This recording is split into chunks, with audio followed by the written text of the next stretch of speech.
एक जंगल में कबूतर और कबूतरी रहते थे और उन दोनों का जो है गृहस्थ बहुत ही अच्छा कट रहा था। वो कबूतर कबूतरी से बहुत प्रेम करता था और कबूतरी भी कबूतर से प्रेम करती थी। इन दोनों का जो है गृहस्थ इतना अच्छा कट रहा था कि उनको लग रहा था मानो इससे बड़ा दूसरा कोई जीवन है ही नहीं है। कुछ इससे आगे भी क्या हो सकता है इसके बारे में कबूतर और कबूतरी कभी नहीं सोचते थे। कबूतर अपने कबूतरी से इतना प्रेम करता था कि कबूतरी जो कुछ मांग देती थी, कबूतर मेहनत से मेहनत करने के बाद भी वह चीज कबूतरी के चरणों में लाकर डाल देता था। ऐसे ही समय बीतता रहा और मालिक के कृपा से, भगवान के कृपा से कबूतरी का पहला गर्भ रहा और कुछ दिन की बाद कबूतरी ने खूब सुंदर एक अंडा दिया और ऐसे करते करते कबूतरी ने कई अंडा दिया और उसका सेवन करने लगी और कुछ दिन के बाद उस अंडे में से जो है नन्हे मुन्ने बच्चे प्रकट हो गए और उन नन्हे मुन्ने बच्चे जब उस अंडे से निकले तो कबूतर और कबूतरी उसे इतना प्रेम करने लगे। अपने बच्चों को खिलाना पिलाना, प्यार करना, उनके छोटे छोटे मुलायम हाथ पैर और कबूतर और कबूतरी उस पर स्पर्श करते तो उन्हें आनंद आता। क्या अच्छी तरह से उनकी गृहस्थी कट रही थी। अब धीरे धीरे मालिक की कृपा से वह बच्चे थोड़े बड़े होने लगे। कबूतर और कबूतरी का खर्च अब बढ़ने लगा क्योंकि बच्चे अब कुछ ज्यादा खाने लगे थे। जब भरण पोषण नहीं हो रहा था तो एक दिन की बात है, कबूतर और कबूतरी जो है चारा लाने के लिए कहीं दूर चले गए, जंगल में और अंदर चले गए और आने में बहुत देर हुई। उसी बीच एक शिकारी ने वहां अपना जाल फैला दिया और छोटे मोटे बच्चे तो ये जानते नहीं थे। छोटे मोटे कबूतर और कबूतरी के जो बच्चे थे वह खेलते खेलते उस जाल में जाकर फंस गए। जब शाम के समय कबूतर और कबूतरी अपने घोंसला में पहुंचे तो कबूतरी ने देखा कि अरे मेरे नन्हे मुन्ने बच्चे तो इस जाल में फंसे हुए हैं। कबूतरी ने ना कुछ विचार किया और ना कुछ समझा। हाय हाय मेरे बच्चे, मैं तो लुट गई। उसी जाल में कबूतरी भी जाकर घुस गई। इसीलिए मित्रों कहा जाता है कि विचार करना चाहिए। वह कबूतरी स्त्री थी, विचार नहीं की और जाकर उसी में कूद गई। कबूतर भी सब कुछ देख रहा था। कबूतर कहने लगा, हाय हाय मेरे सामने मेरा सारा परिवार इस जाल में फंस गया। सब कुछ ठीक चल रहा था, अभी तो मेरी गृहस्थी पूरी तरह से बसी भी नहीं थी। हाय हाय विधाता, ये क्या हुआ। मेरे प्राणों से प्रिय मेरी पत्नी इस शिकारी के जाल में जाकर फंस गई। मेरे नन्हे मुन्ने बच्चे मुझे जो है कूकू करके मुझे गाना सुनाते थे। तुतली उनकी बोली कितना अच्छा लगता था। छोटे छोटे बच्चे मुझसे कहते थे, पापा पापा मुझे थाने के लिए कुछ दीजिए। कबूतर कल्पना करता, कभी कबूतर कहता हाय हाय मेरा छोटा वाला जो लड़का था वह मुझसे कहता पापा मुझे जो है आइसक्रीम लाना। वो तोतली बोली सुन सुन के मुझे कितना आनंद देता था। हाय हाय विधाता, तूने ये क्या कर दिया। मेरी गृहस्थी अभी शुरू हुई थी कि आपने नष्ट कर दिया। अब मैं इस जीवन में जीकर क्या करूंगा जब मेरी प्राणों से प्रिय पत्नी जब इस संसार में नहीं रही। मेरे नन्हे मुन्ने बच्चे इस शिकारी के जाल में जाकर फंस गए तो मेरे इस जीवन को धिक्कार है। मैं ऐसे जीवन को जीने से क्या फायदा, मैं भी इस जाल में कूद कर अपना जान दे दूंगा।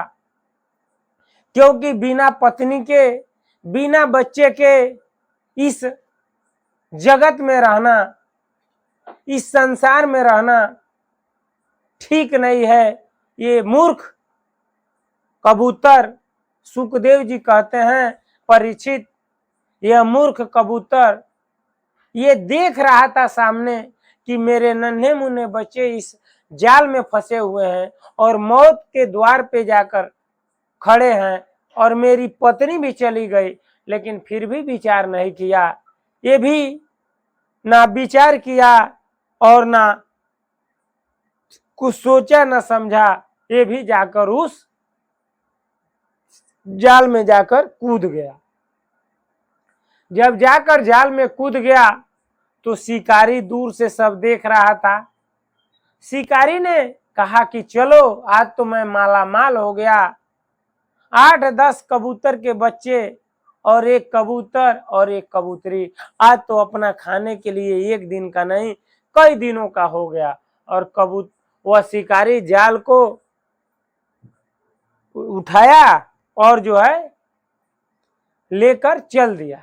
मित्रों, सुखदेव जी कहते हैं परीक्षित, वह मूर्ख देख रहा था सामने कि कैसे उसके बच्चे उस जाल में फंस गए हैं, उसकी पत्नी भी उस जाल में फंस गई है और मौत के दरवाजे पे खड़े हैं, फिर भी वह विचार नहीं किया, वह जाकर उसमें फंस गया। मित्रों, ये कथा भागवत जी में का है। दत्तात्रेय जी राजा यदु को कथा सुना रहे हैं। राजा यदु से दत्तात्रेय जी बताते हैं कि राजन, हमने अपने जीवन में 24 गुरु बनाए हैं, उसमें से एक कबूतर और कबूतरी की कथा सुना है और उनसे ये उनको शिक्षा मिली कि मनुष्य को माया का जो ये जाल है, संबंधों का जो जाल है, उसे सन्यासी को नहीं निभाना चाहिए। ये सन्यासी की बात किए हैं कि सन्यासी को इस माया रूपी चक्कर में नहीं पड़ना चाहिए, क्योंकि वह मूर्ख जानता था कि इसमें से बचना असंभव है, फिर भी जो है उस मौत के कुएं में कूद गया। मित्रों, इस कहानी से दत्तात्रेय जी ये बताना चाहते हैं कि हमें जो है ये संबंधों का जाल, ये रिश्तों का जाल, हमें जो है अगर सोच समझ कर नहीं चले तो इसमें हम जो है इस काल रूपी चक्र में पड़ के अपना जान दे देंगे। कहते हैं कि कबूतर चाहता कि देखते देखते ये सारा समाज, हमारा परिवार खत्म हो गया, वह विचार करता अपना जीवन तो वह बचा लेता, लेकिन क्या फायदा हुआ, वो परिवार के साथ जो है वो भी मारा गया, क्या उसको मिल गया। वो चाहता तो वह उदाहरण देते हैं कि मनुष्य अपने पत्नी के लिए, अपने बच्चों के लिए मेहनत करता है, रात दिन गधों के जैसे खटता है और उसी परिवार के लिए जो है ये अनमोल जीवन जो भगवान दिए हैं उसको वह गंवा देता है। मित्रों, सुखदेव जी इस बात को कहते हैं कि कभी भी मनुष्य को जो है यह विचार करना चाहिए कि यह मनुष्य जो है मोक्ष का अंतिम द्वार है और मनुष्य का जन्म मिला है तो उसे गंवाना नहीं चाहिए। ये रिश्तों के जाल में, ये संबंधों के जाल में अपना जो है जीवन जो है व्यर्थ में नहीं बिताना चाहिए। एक दिन काल के दूत आएंगे और तुम्हारे प्राणों का हरण करके लेकर चले जाएंगे, जैसे उस कबूतर और कबूतरी और उसके बच्चों को जो है वह काल जो है बहेलिये के रूप में आया और लेकर चला गया। मित्रों, इसलिए मैं बताता हूँ, इसलिए इस कथा से हमें ये सीख मिलती है कि हमें जो है अपने परिवार का भरण पोषण करना है, उसकी एक हद होती है। ऐसा नहीं कि हम परिवार के लिए अपना पूरा जीवन समाप्त कर दें, ये अनमोल जीवन समाप्त कर दें, ऐसा नहीं करना चाहिए। बुद्धि और विवेक से करना चाहिए। अगर हमारा कोई सदस्य उसमें फंस गया है तो ऐसा नहीं, हमें भी उस आग में कूद जाना चाहिए।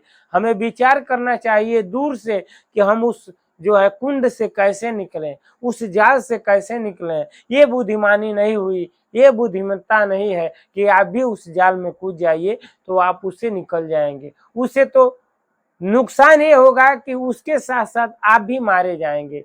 वह बुद्धि लगाता, विवेक लगाता कि ये बच्चे फंसे हैं तो मैं क्या करूं कि इस जाल से बाहर आए। अगर नहीं आते, प्रयास करता, नहीं निकल पाते तो ये नहीं न होता कि कायर के तरह वह समर्पण कर दिया। मित्रों, इस तरह से जो है हमें संबंधों के जाल में जो है नहीं पड़ना चाहिए। मित्रों, उम्मीद करता हूं ये वीडियो कैसा लगा। आज इस वीडियो में इतना ही, अगली वीडियो में फिर मिलते हैं। तब तक के लिए हरे कृष्णा, राम राम जी, नमस्कार, प्रणाम।